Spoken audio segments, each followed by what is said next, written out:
आज हम लोग एंजाइम्स का अध्ययन करेंगे, एंजाइम्स की स्टडी करेंगे।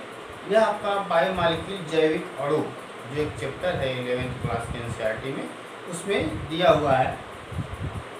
और एंजाइम्स के डिफिनीशन के बारे में हम लोग देखते हैं। पहले एंजाइम्स क्या होते हैं। तो एंजाइम्स एक बायोकैटालिस्ट है, बायोकैटालिस्ट माने जैव उत्प्रेरक। क्या है? जैव उत्प्रेरक है जो by increase rate of reaction by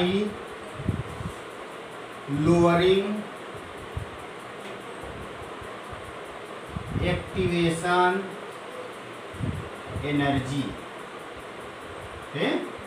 activation energy को लोअर करके रिएक्शन के रेट को बढ़ा देने वाला एक बायोकैटालिस्ट ही क्या कहलाता है? एंजाइम कहलाता है। हमें बायोकैटालिस्ट क्या करता है? जो एंजाइम्स है एक बायोकैटालिस्ट है जो अभिक्रिया के दर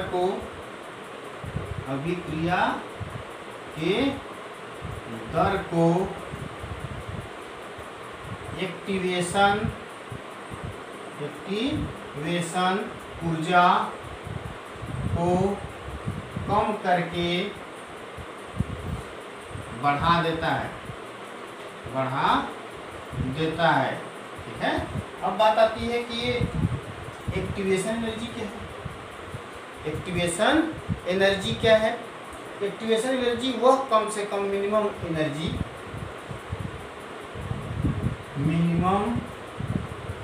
energy require to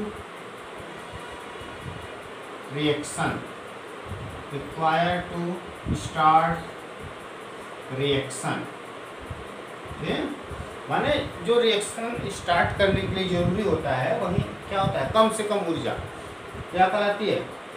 activation energy कहलाती है। एक्टिवेशन एनर्जी को कम करके जो बायोकैटालिस्ट होते हैं, एंजाइम्स होते हैं, वह क्या करते हैं? आपका एनर्जी को कम करके, एक्टिवेशन एनर्जी को कम करके रिएक्शन के रेट को बढ़ा देते हैं। इसको एग्जाम्पल एनसीईआरटी में देता है कैसे बढ़ाता है। आपका जैसे CO2 और H2O, ये दोनों मिलकर बनाते हैं H2CO3 कार्बोनिक एसिड। क्या बना दिया है? कार्बोनिक एसिड बना दिए। देखिए ये आपका क्या होता है कि ये 1 आवर में, ये 1 घंटा माने 1 आवर में ये 200 अणु आपका कार्बोनिक एसिड में बदलता है। यह सबस्ट्रेट है और ये प्रोडक्ट उत्पाद है।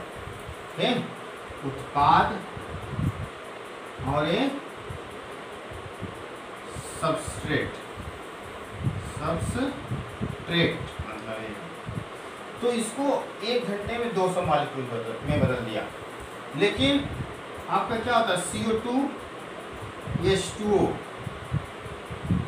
इसमें क्या होता है आपका? जैसे H2CO3 कार्बोनिक एसिड बना। यहाँ पे एक एंजाइम साइटोप्लाज्म में जो पाया जाता है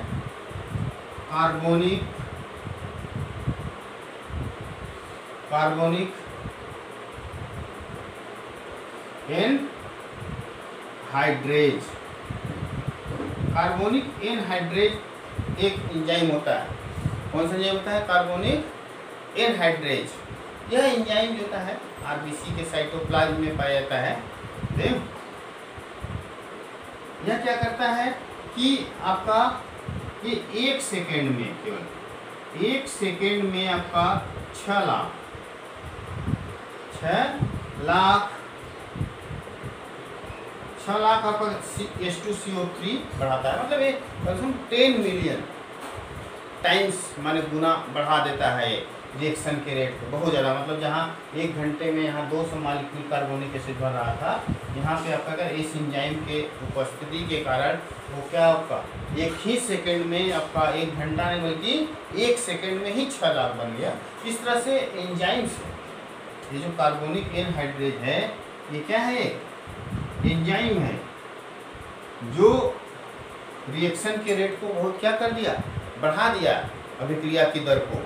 ठीक, और भी जैसे आपको एग्जाम्पल लेना हो, सबसे सिंपल जैसे आपका एग्जाम्पल जैसे वुड है, लकड़ी, ये वुड है लकड़ी, इसमें क्या करिए आपका जैसे इस पे माचिस है, माचिस से इसको जलाएंगे आप, ठीक है, जैसे अगर मान लो कुछ देर मतलब उसको अगर हम लकड़ी को जला रहे हैं, ठीक, तो ये कई घंटे में जलेगा आपका, दिन में भी हो सकता है पूरा लगे तब वो अच्छे से जले। लेकिन अगर मान लीजिए क्या है इस पे हम केरोसिन आयल, केरोसिन तेल, जो मिट्टी का तेल अगर उस पर डालकर हम क्या करें इस पर जलाएं तो बहुत तेज तुरंत जल जाएगा आपका, ठीक है, बहुत तेज। एक तरह से केरोसिन तेल क्या है, एंजाइम की तरह कार्य किया यहाँ पे, जो इसको बहुत ही ज़्यादा फास्ट कर दिया जलने में, बहुत ही ज़्यादा मतलब उसके रेट को जलने को बढ़ा दिया। तो एक तरह से केरोसिन तेल एंजाइम की तरह कार्य कर रहा है। और एक एग्जाम्पल जैसे आप देखें, जैसे मान लीजिए तो एनसीईआरटी और हर जगह दिया हुआ भी है, ये मान लीजिए क्या है, हिल है, पहाड़, ठीक है, माउंटेन, ठीक, माउंटेन है मान लीजिए,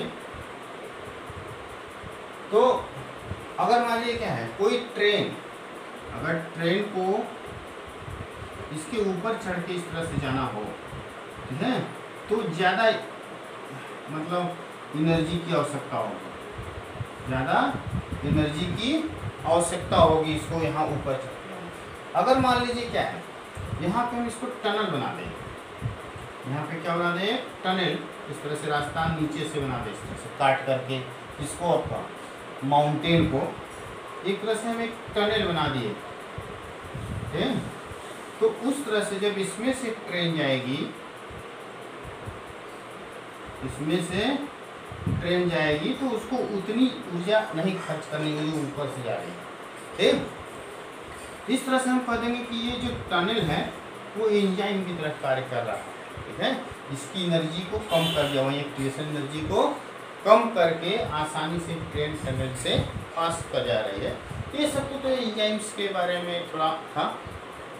एंजाइम्स क्या होते हैं, रिएक्शन के रेट को क्या करते हैं, बढ़ा देते हैं, एक्टिवेशन एनर्जी को कम करके। अब हम लोग थोड़ा सा देखते हैं जैसे इसके हिस्ट्री के बारे में। हिस्ट्री, इतिहास इसका क्या रहा है एंजाइम्स के बारे में अगर देखा जाए तो 17वीं शताब्दी तक, 17वीं ईस्वी तक बहुत ज़्यादा मालूम नहीं था, 1700 ईस्वी तक 17। उसके बाद आपका क्या है कि जैसे उस पर वर्क होने लगा कि जैसे मीट का पाचन कैसे होता है स्टमक में, महाशय में एंजाइम्स के बारे में थोड़ा थोड़ा नॉलेज होने लगा। उसके बाद जैसे 1700 से 1800 वर्ष तक ईस्वी तक, 1700 से 1800 ईस्वी तक ये देखा गया आपका क्या कि स्टार्च जो मंड होता है उसका पाचन, विभिन्न प्रकार के जो एंजाइम्स निकाले गए आपका प्लांट से, सबसे उससे डाइजेस्ट किया गया। उसके बाद क्या है कि जैसे लुईस पाश्चर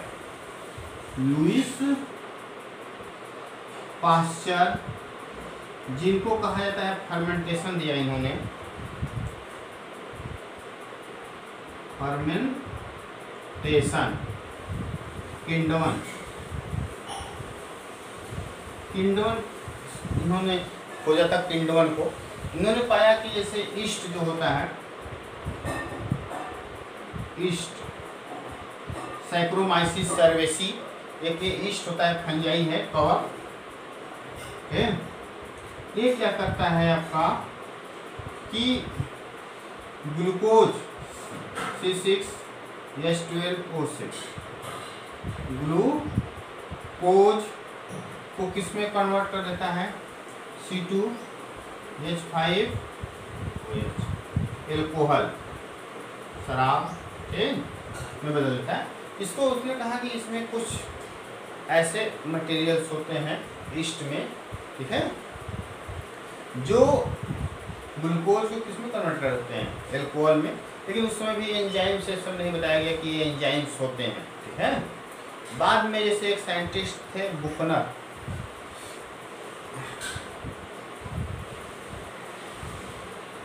बुकनर नामक साइंटिस्ट ने आपका बताया कि ईस्ट से, ईस्ट जो होता है, इसी ईस्ट से जाइमेज एंजाइम निकलता है।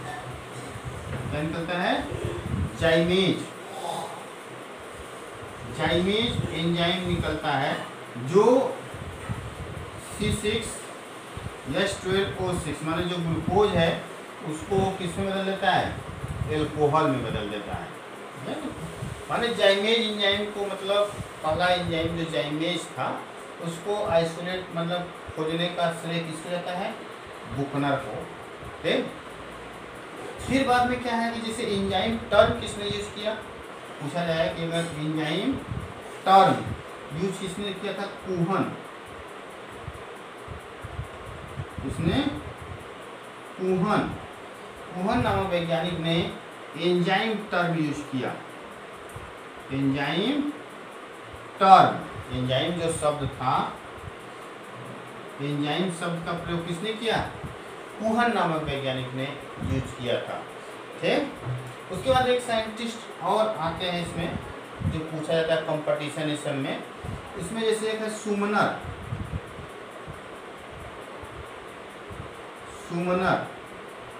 तो सुमनर नामक वैज्ञानिक ने फर्स्ट टाइम एक एंजाइम था यूरिएज, फर्स्ट टाइम सर्वप्रथम यूरिएज एंजाइम को क्रिस्टल के रूप में प्राप्त किया, क्रिस्टल के रूप में प्राप्त किया। दो चीजें जैसे क्वेश्चन बनते हैं इसमें से, सुमनर ने पहले, किस वैज्ञानिक ने क्रिस्टल, जैसे आपका रवे के रूप में, जैसे आपका होता है चीनी, या तो आपका जैसे क्या है कि साल्ट है, नमक, वो सब क्रिस्टल के रूप में होते हैं, तो उस वजह से प्राप्त किया उसने किस एंजाइम को, यूरिएज को। मतलब इसने क्रिस्टलाइज किया था आपका सुमनर नामक वैज्ञानिक ने यूरिएज एंजाइम का फर्स्ट टाइम। तो इस तरह से अगर देखा जाए तो कुछ हिस्ट्री के बारे में कैसे, मतलब ये सब खोजे गए एंजाइम्स, नाम किसने दिया, कौन सी एंजाइम पहले खोजी गई, ठीक है। उसके बाद थोड़ा सा आपका जैसे एनसीईआरटी में ही दिया है मैकेनिज्म ऑफ एंजाइम एक्शन।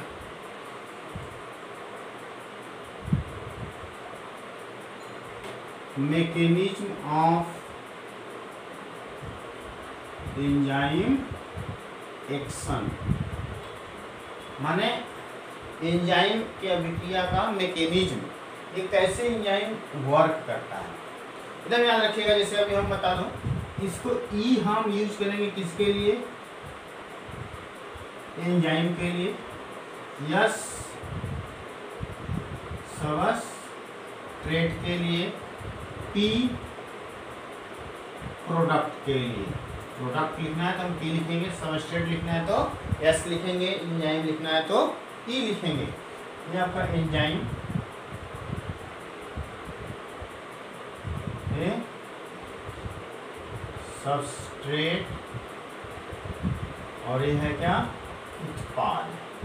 तो रिएक्शन कैसे होता है, देखिए पहले जैसे एंजाइम होता है, ठीक, वो रिएक्शन से क्या बनाएगा, एंजाइम सबस्ट्रेट से अभिक्रिया करेगा, ठीक। और देखिए उत्क्रमणीय अभिक्रिया होती है, दोनों तरफ अभिक्रियाएं चलेंगी, क्योंकि जब भी एंजाइम प्रोडक्ट में बदलेगा ये दोनों तरफ माने होगा। ये अगर एंजाइम प्रोडक्ट में बदल रहा है, यही प्रोडक्ट एंजाइम में भी बदलेगा, वही एंजाइम ये सबस्ट्रेट जब प्रोडक्ट में बदलेगा तो जो एंजाइम क्या करेगा आपका, इस सबस्ट्रेट को प्रोडक्ट में बदलेगा, वही एंजाइम क्या करेगा, इस प्रोडक्ट को सबस्ट्रेट में भी बदलेगा, इसलिए इसको हमेशा रिवर्सिबल दिखाते हैं हम। देखिए ये क्या बनेगा आपका, एंजाइम एक सबस्ट्रेट कॉम्प्लेक्स बनेगा, एंजाइम सबस्ट्रेट कॉम्प्लेक्स। फिर ये क्या बनेगा आपका, फिर एंजाइम प्रोडक्ट कॉम्प्लेक्स, फिर एंजाइम सबस्ट्रेट एंजाइम प्रोडक्ट में बदल जाएगा। फिर आपका क्या होगा, ये एंजाइम और प्रोडक्ट, ये प्रोडक्ट बन गया। क्या बन गया, प्रोडक्ट। एक चीज अब क्या देख रहे हैं कि यहाँ जो एंजाइम यूज हुआ रिएक्शन में, ये सबस्ट्रेट को तो प्रोडक्ट में बदल दिया, सबस्ट्रेट को किसमें बदल दिया, प्रोडक्ट में बदल दिया, उत्पाद में बदल दिया। लेकिन यहाँ पे प्रोडक्ट बनाने में इस एंजाइम का यूज नहीं हुआ। यह एंजाइम केवल क्या करता है, रिएक्शन के रेट को बढ़ा दिया, लेकिन बल्कि उत्पाद बनाने में इसका यूज नहीं हुआ है। यहाँ कहीं पे भी नहीं होता है एंजाइमेटिक रिएक्शन में। देखिए तो करता, मैं बता दी, एक्टिवेशन एनर्जी को कम कर देता है। जैसे एग्जाम्पल देता है आपका, अगर हम एक चार्ट बनाए इस तरह से, सारी ग्राफ, ठीक, प्रोग्रेस रिएक्शन इसको हम लोग दिखाते हैं, प्रोग्रेस रिएक्शन, जो प्रोग्रेस रिएक्शन है इस पे पोटेंशियल एनर्जी, इसको देखिएगा नीट में क्वेश्चन आया हुआ है इससे, मेडिकल में, ठीक है, ये आपका दिया हुआ है। एनसीईआरटी में भी देखेंगे तो वहाँ पे जैसे दिया हुआ है, इसको मैं दिखा दूंगा आपको। देखिए तो मान लीजिए क्या है आपका, ये यहाँ पे, यहाँ सबस्ट्रेट है, मान लीजिए क्या है, सबस्ट्रेट, यस सबस्ट्रेट। तो यहाँ से क्या होगा आपका, ये इसका क्या होगा आपका, ये और इस तरह से इसकी पोटेंशियल एनर्जी बढ़ेगी, सबस्ट्रेट की पोटेंशियल एनर्जी बढ़ेगी, ये इस तरह से जाएगी। ठीक, एक समय यहाँ पे आएगा ट्रांजिशन स्टेज, ट्रांजिशन स्टेट, ठीक, यहाँ पे इसी ट्रांजिशन स्टेज पे ये सब एंजाइम, ये सब ES कॉम्प्लेक्स बनेगा, जहाँ पे बॉन्ड की ब्रेकिंग होगी, नए बॉन्ड बनेंगे सब। इस समय इसकी एनर्जी जैसे सबसे ज़्यादा होगी ट्रांजिशन स्टेट पे। इसके बाद ये क्या होगा आपका, ये प्रोडक्ट में बदल जाता है, सबस्ट्रेट इसमें बदल गया प्रोडक्ट में, इसकी एनर्जी जैसे सबस्ट्रेट से एनर्जी प्रोडक्ट की कम हो गई, ठीक। इस तरह से एक्सर्गोनिक, माने एक्सर्गोनिक, इंडरगोनिक, ये सब रिएक्शन हम बाद में पढ़ेंगे, एक्सोथर्मिक, एंडोथर्मिक, ये सब ये बदल गया आपका, ठीक है।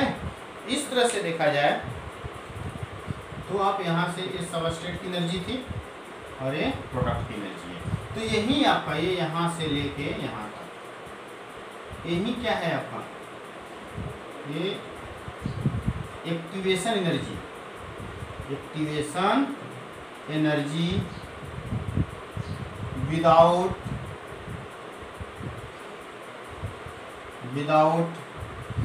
एंजाइम, बिना एंजाइम के, अगर ये क्या है, अगर हम एंजाइम नहीं लगाए हैं तो उस समय इतनी एक्टिवेशन एनर्जी इसको चाहिए, माने आपका क्या था, उत्पाद बनाने में।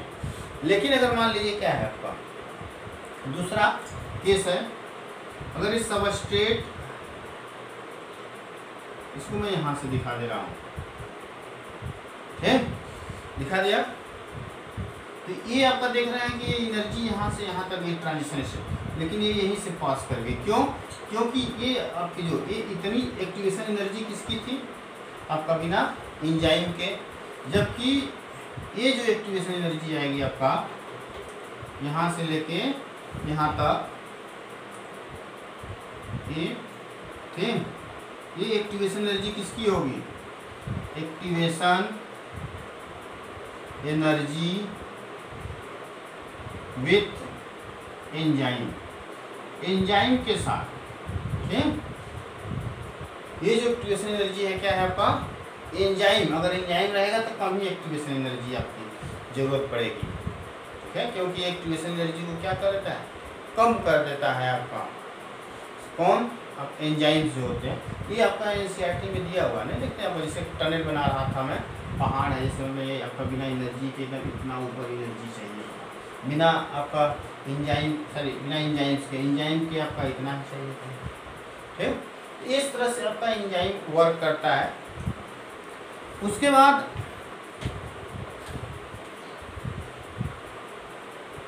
हम लोग थोड़ा सा इसमें और पढ़ेंगे, जैसे इंजाइम एक्शन में जैसे 2-3 मॉडल दिए गए, इंड्यूस फीड मॉडल, हाँ, और आपका क्या होता है लॉक की मॉडल। तो इसको अगले वीडियो में पढ़ेंगे, तो वीडियो बहुत बड़ी हो जाएगी, ठीक। ओके।